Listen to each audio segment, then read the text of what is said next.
योगी जी ने कहा था, कान खोलकर सुन लो, भव्य राम मंदिर वहीं बनेगा। सर्वोच्च न्यायालय का फैसला आ गया है।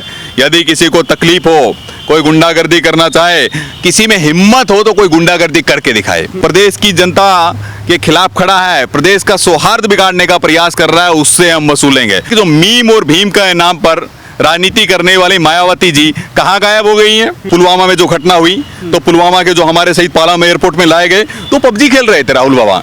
आपका बौद्धिक विकास नहीं हुआ है, ट्विटर तो पढ़े लिखे का है, और राहुल बाबा बार बार ट्विटर खेलते हैं। विधायक के घर को घेरा गया, कांग्रेसी दलित विधायक है। अरे साहब, आप क्या कर रहे हैं? एक ट्वीट नहीं आया, सोनिया जी का कोई ट्वीट नहीं आया, प्रियंका वाड्रा जी का कोई ट्वीट नहीं आया, वहां के कांग्रेस इकाई ने भी कुछ नहीं किया। एक ही एजेंडा है कांग्रेस पार्टी का, तुष्टिकरण की राजनीति करना, वोट बैंक की राजनीति करना। यही कारण है कि कांग्रेस पार्टी मौन है। एक ए टीम है, एक बी टीम है। एक पर्दे के पीछे काम करती है जो लेफ्टिस्ट है, जो बुद्धिजीवी है, सो कॉल्ड बुद्धिजीवी है, और एक फ्रंट में कांग्रेस पार्टी काम करती है। अफजल गुरु की फांसी रुकवाने वाले लोग, जेएनयू में खाकर खड़े होकर भारत तेरे टुकड़े होंगे हजार, मुस्लिम पर्सनल लॉ बोर्ड वाले अपना स्टेटमेंट देते हैं कि देखो, मंदिर जरूर बन गया है लेकिन मंदिर टूट भी सकता है। कहीं आईएसआई तो नहीं लगी हुई है, कहीं पाकिस्तान तो इसके पीछे नहीं है, कहीं चीन तो इसके पीछे नहीं है। देखिए, कहीं ना कहीं विदेशी ताकतें भी इस तरह की हैं। एसडीपीआई हो, पीएफआई हो, ये सब बाहर से पैसा आता है। सबसे बड़ी बात है कि जैसा कि योगी मॉडल हमने देखा वहाँ पर, जब शाहीन बाग जैसे वहाँ पर आंदोलन चल रहे थे, पत्थरबाजी हुई, सरकारी संपत्ति को जलाया गया, उसके बाद अब सूर्या है वहाँ के सांसद, वो कह रहे हैं कि योगी मॉडल कर्नाटक में लागू कर देना चाहिए। अब देखिए, निश्चित रूप से जिस तरह से योगी जी ने 1 साल पहले निर्णय आया था लगभग नवंबर 2019 में, तो योगी जी ने कहा था, कान खोलकर सुन लो, भव्य राम मंदिर वहीं बनेगा। सर्वोच्च न्यायालय का फैसला आ गया है। यदि किसी को तकलीफ हो, कोई गुंडागर्दी करना चाहे, किसी में हिम्मत हो तो कोई गुंडागर्दी करके दिखाए, मैं सबको देख लूंगा। और वही हुआ। उत्तर प्रदेश में जिसने भी प्रयास किया, जिसने भी इस तरह के हुड़दंग मचाए, सिटीजनशिप अमेंडमेंट एक्ट के खिलाफ किस तरह के प्रदर्शन हुए, शाहीन बाग में एक प्रयोग चल रहा था, उसी की परिणति उत्तर प्रदेश में भी हुई।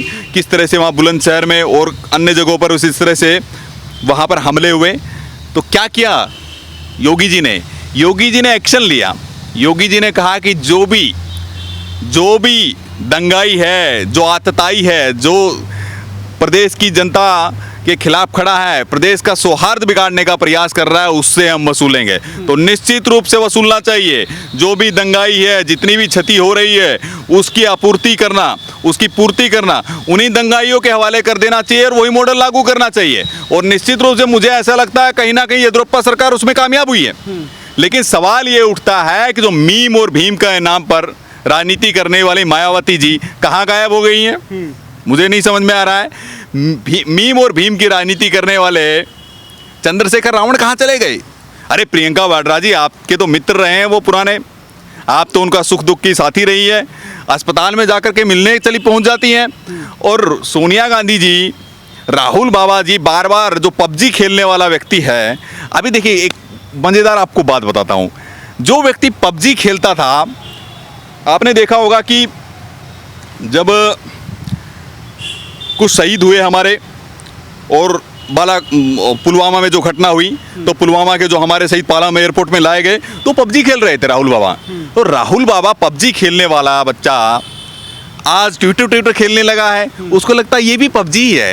लेकिन भैया ऐसा है, पबजी होता है। आपका बौद्धिक विकास नहीं हुआ है, ट्विटर तो पढ़े लिखे का है, और राहुल बाबा बार बार ट्विटर खेलते हैं। अरे भैया, सोनिया माता जी, राहुल बाबा जी, जरा ये बता दीजिए कि वहाँ एक दलित विधायक के घर को घेरा गया, कांग्रेसी दलित विधायक है। अरे साहब, आप क्या कर रहे हैं? एक ट्वीट नहीं आया, सोनिया जी का कोई ट्वीट नहीं आया, प्रियंका वाड्रा जी का कोई ट्वीट नहीं आया, वहाँ के कांग्रेस इकाई ने भी कुछ नहीं किया। तो ये मैं समझ नहीं पा रहा हूँ कि इसके पीछे चल क्या रहा है। उसके पीछे इसलिए ये सब मौन है कांग्रेस पार्टी, क्योंकि उसका वोट बैंक है।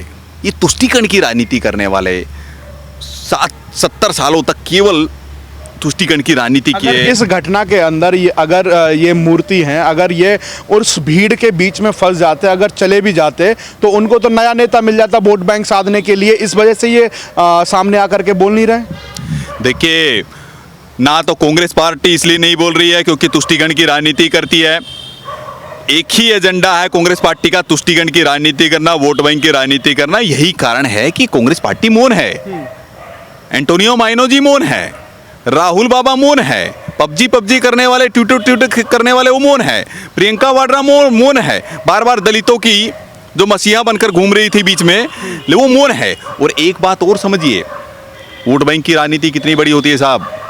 मैं आपको बताता हूँ, ये जो सेकुलर गैंग है, जो टुकड़े टुकड़े गैंग है, जो अवार्ड वापसी गैंग है, जो बॉलीवुड की गैंग है, जो सो कॉल्ड सेकुलर गैंग है, वो कहाँ है? वो मौन है साहब। वो क्यों मौन है? क्योंकि वो उन्हीं के चट्टे बट्टे हैं। एक ए टीम है, एक बी टीम है। एक पर्दे के पीछे काम करती है जो लेफ्टिस्ट है, जो बुद्धिजीवी है, सो कॉल्ड बुद्धिजीवी है, और एक फ्रंट में कांग्रेस पार्टी काम करती है। ए और बी टीम है, वो लोग मौन है। अब ये बताइए, क्या ये सेकुलर दंगे थे? अगर मुस्लिम सारे हथियार लेकर के वहां पहुंच गए, एक दलित के घर को घेर लिया, तो ये सेकुलर दंगे हो गए। अगर यहीं पर ही अगर किसी हिंदू के हाथ में कोई हथियार होता तो ये कम्युनल दंगे हो जाते। और यहीं पर यदि विधायक को मुस्लिम होता तो निश्चित रूप से कम्युनल दंगे होने वाले थे। लेकिन साहब देखिए, अब ये सेकुलर दंगे हो गए। छाती पीटने वाले भी बहुत आ जाते हैं। छाती पीटने वाले, बटन खोलकर नाचने वाले, सब तो गायब हो गए। तो सवाल ये है कि आखिर ये देश में चल क्या रहा है? देखिए, चल ये रहा है कि माननीय नरेंद्र मोदी जी के नेतृत्व में जब से सरकार बनी है, तो जिस तरह के छुड़भैया लोग थे, जो दरबारी थे, जो दलाली करते थे, जो बुद्धिजीवी गैंग थे, जो इस देश के जो पैसों पर ऐश कर रहे थे, जो इस देश का पैसा गबन कर रहे थे, वो अब उनको मिल नहीं रहा है। तो इस तरह के वो छाती पीटने वाले गैंग सब खत्म हो गए। अफजल गुरु की फांसी रुकवाने वाले लोग, जेएनयू में खाकर खड़े होकर भारत तेरे टुकड़े होंगे हजार, वो चुप हो गए, क्योंकि ये सेकुलर दंगा है साहब। मुसलमानों के हाथ में हथियार है और एक दलित पिट रहा है, तो क्या दिक्कत है? वोट बैंक की राजनीति करनी है साहब। अच्छा, एक सवाल यहाँ पर ये खड़ा होता है कि कुछ लोगों ने मानव श्रृंखला बना करके एक मंदिर को उन्होंने बचाने की कोशिश की, और उसमें एक साफ साफ आवाज़ आई है कि जल्दी से अपलोड कर दो, जो एजेंडा है वो क्लियर तो हो जाएगा। सबसे बड़ी बात है, उस मंदिर को बचा किससे रहे थे? देखिए, ये समझना होगा कि जो लोग मुस्लिम पर्सनल लॉ बोर्ड वाले अपना स्टेटमेंट देते हैं कि देखो मंदिर जरूर बन गया है लेकिन मंदिर टूट भी सकता है, उसी तरह की एक गैंग खड़ी हो गई जो राम मंदिर का विरोध कर रही थी।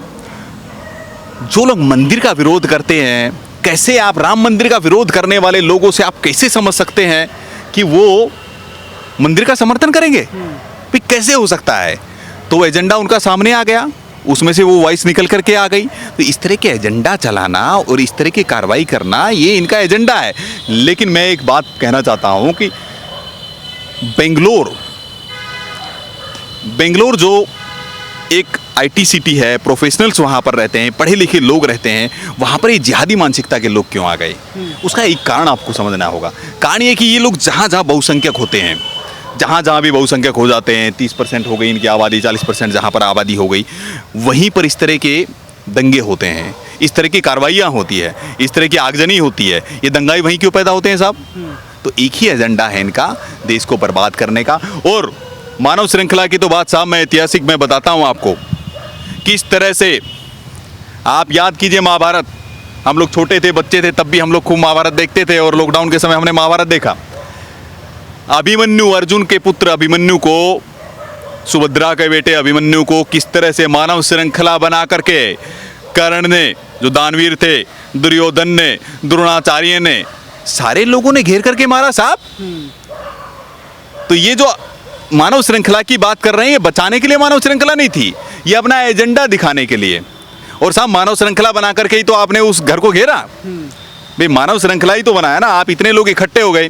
अगर बात करनी थी उनका भतीजे ने गलती किया, निश्चित रूप से अगर गलती किया है तो उसका दंड सरकार देगी, कोर्ट है, हमारे पास में न्यायालय है। लेकिन सर्वोच्च न्यायालय पे विश्वास नहीं है। राम मंदिर का विरोध कर रहे थे, किसी भी तरह की कोई भी चीज़ें आती, सबरीमाला में आपने देखा होगा, सबरीमाला में फैसला आया तो इन्होंने विरोध किया। देखिए, ये वो लोग हैं जो केवल और केवल देश को तोड़ने में लगे हुए हैं। लेकिन मैं साफ बता देना चाहता हूं कि नरेंद्र मोदी जी का शासन है, ये अमित शाह जी का शासन है, ये भारतीय जनता पार्टी का शासन है। भारतीय जनता पार्टी ने चाहे 370 हो, 35A हो, ट्रिपल तलाक हो, चाहे राम मंदिर का मामला हो, चाहे सिटीजनशिप अमेंडमेंट एक्ट हो, जितने भी 60 सालों से जो अटकाने, भटकाने और लटकाने का काम किया है, उन सारे मुद्दों पर जो धूल जमी हुई थी ऐतिहासिक मुद्दों पर, उस धूल को हटाने का काम नरेंद्र मोदी जी ने किया है। तो इनके अंदर जो आग का गुबाल अंदर है, वो गुबाल निकल के आ रहा है और कुछ नहीं है साहब।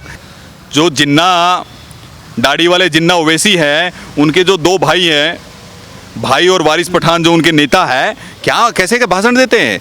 तो जिनकी नीयत ऐसी है, जिनकी सोच ऐसी है देश को तोड़ने की, भारी कौन है कमज़ोर कौन है, 15 मिनट छोड़ दो पुलिस को तो फिर पता लगेगा कि हिंदुस्तान में क्या होने वाला है। सबसे बड़ा सवाल यहाँ पर यह है कि डरे हुए मुस्लिम युवा लड़के अगर एक विधायक के घर पर आक्रमण कर सकते हैं, अगर बिना डरे होते तो पूरे बेंगलोर को खा जाते। मैं यही कह रहा हूँ ना सर, जब डर में ये हस्र है, डर नरेंद्र मोदी जी का, अमित शाह का जब डर है तब ये हस्र है। तो सोचिए कि अगर डरे नहीं होते तो क्या हस्र कर देंगे ये लोग। साहब ये लोग जब तलवार लेकर हथियार लेकर के घूम रहे हैं, मैं तो ये कहता हूँ कि अगर हिंदू ईमानदारी से अगर हिंदू के घर में जाएंगे तो एक ठीक से एक चाकू नहीं मिलेगा, अच्छा सा चाकू तक नहीं मिलेगा। लेकिन इनके पास हथियार कैसे आ जाते हैं साहब। तो ये सोचने का विषय है कि आखिर चल क्या रहा है इस देश के अंदर, ये हिंदुस्तान में पक क्या रहा है, ये कौन लोग हैं जो उनको पीछे से बैकडोर से, पर्दे के पीछे से इस तरह का सहारा दे रहे हैं। कहीं आईएसआई तो नहीं लगी हुई है, कहीं पाकिस्तान तो इसके पीछे नहीं है, कहीं चीन तो इसके पीछे नहीं है। देखिए कहीं ना कहीं विदेशी ताकतें भी इस तरह की हैं, एसडीपीआई हो, पीएफआई हो, ये सब बाहर से पैसा आता है। तो इसके पीछे ताकतें खड़ी हुई है कि किस तरह से नरेंद्र मोदी जो विश्व नेता बन गए हैं, विश्व विजेता बन रहे हैं, भारत को सुपर पावर बनाने की तरफ बढ़ रहे हैं, तो उनको कैसे रोका जाए, यही एजेंडा चल रहा है और कोई एजेंडा नहीं चल रहा है साहब। इसके पीछे एक ही एजेंडा चल रहा है कि ये देश आगे क्यों बढ़ रहा है, नरेंद्र मोदी जी के नेतृत्व में देश क्यों आगे बढ़ रहा है, देश किस तरह से प्रगति करे, तो उसकी प्रगति में बाधक कैसे बना जाए और उसकी प्रगति को कैसे रोका जाए, सामाजिक सौहार्द को कैसे बिगाड़ा जाए, देश की एकता और अखंडता को कैसे बिगाड़ा जाए। देखिए एक छोटा सा चीज को समझना होगा, भारत की जनता ने, भारत के आम मुसलमानों ने कहीं पर भी राम मंदिर का विरोध नहीं किया, सामाजिक सौहार्द नहीं बिगड़ा, सबने स्वागत किया। लेकिन कुछ चंद कठमुल्ला है, जो मुल्ला है, कठमुल्ला है, जो ओवैसी जैसे जिन्ना है, तो पैदा हो गए, जिन्ना 2 है वो, तो वो उस तरह के लोग हैं जो अपना एजेंडा चला रहे हैं, तुष्टीकरण की राजनीति करने के लिए, वोट बैंक की राजनीति करने के लिए इस तरह की चीज़ें कर रहे हैं। तो निश्चित रूप से मैं उनको कह देना चाहता हूं कि देखिए देश सामाजिक सौहार्द के साथ चल रहा है, इसको चलने दीजिए। और ये देश आज भली भांति समझ चुका है, कांग्रेस पार्टी को अच्छे समझ चुका है, पबजी खेलने वाले राहुल गांधी को समझ चुका है, प्रियंका वाड्रा जो चंद्रशेखर आज़ाद से मिलने जाती उनको समझ चुका है, मीम और भीम का नाम ले की राजनीति करने वाली मायावती को समझ चुके, और जो इस देश के अंदर टुकड़े टुकड़े गैंग है, जो इस देश को बार बार तोड़ने का प्रयास करते हैं, इस बुद्धिजीवी वर्ग, सो कॉल्ड बुद्धिजीवी, सो कॉल्ड सेकुलर लोग हैं, उनको अच्छे से देश जान चुका है। अन्यथा 303 सीट देकर के 2019 में नरेंद्र मोदी जी चुनकर नहीं आते।